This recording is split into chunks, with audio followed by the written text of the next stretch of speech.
of a man named Crazy. Don't piss on my leg and tell me it's raining. And his fed-up fiancé. You can't do that. You can't walk around stepping on people. With a story of her own. My ex is the best man. Like on my wedding, I shaved everything. On my list. But all Christina wants is for this wedding to shine. You can't polish a turd. Oh no? Have you met Jane Dea's Hinge? I don't know if they're a comedy act or Dumb and Dumber. But can our wedding goddess turn this lump of coal into a diamond? This could be a very toe-curling day.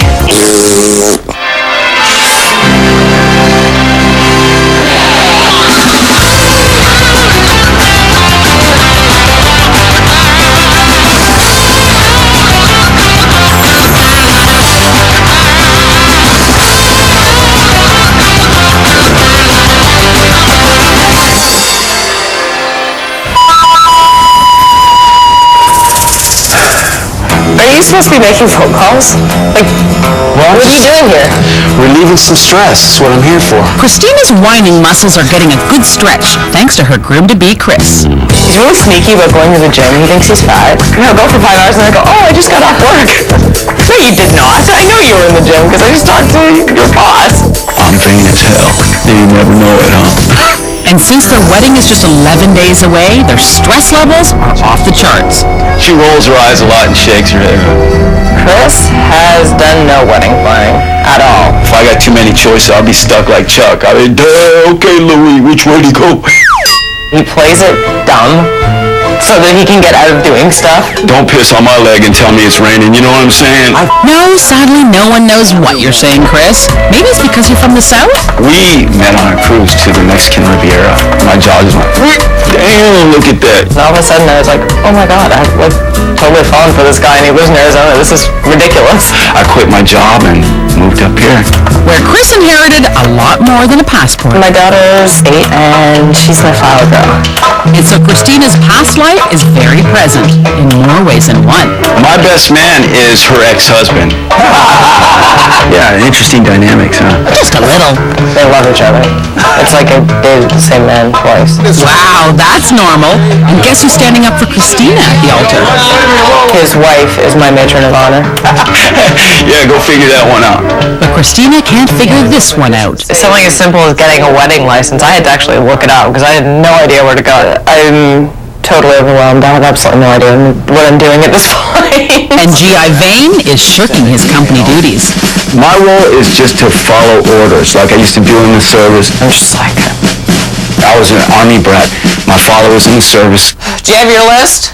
And to top it off, Christina still doesn't know who's coming to this wedding. I am not expecting anyone from this family because I've got no RSVPs yet.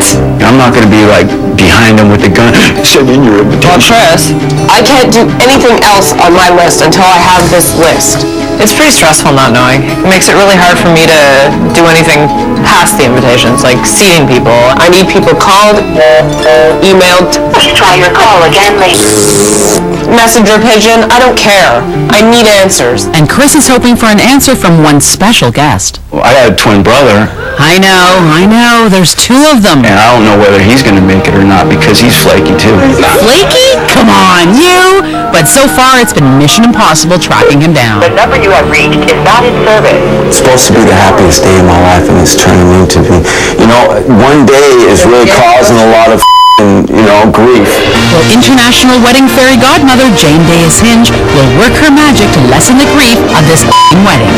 And her couple's on Jane like Viva Glam Red on her pinky. Sorry I can't shake hands. Is it that desperate?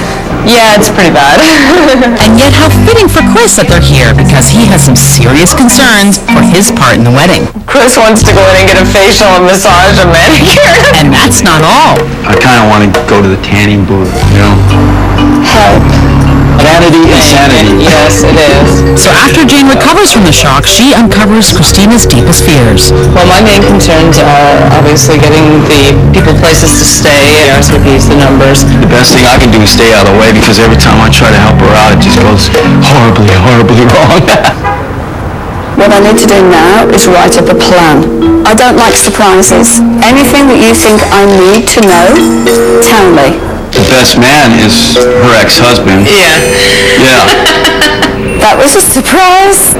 Well, since Jane's nails are dry and her pen is wet, it's now the couple who'll be seeing red. Holy moly. Okay. Okay, it's crunch time. I'm kind of feeling like the cat that caught the mouse. I'm kind of like, I told you. Now you're hearing it, aren't you?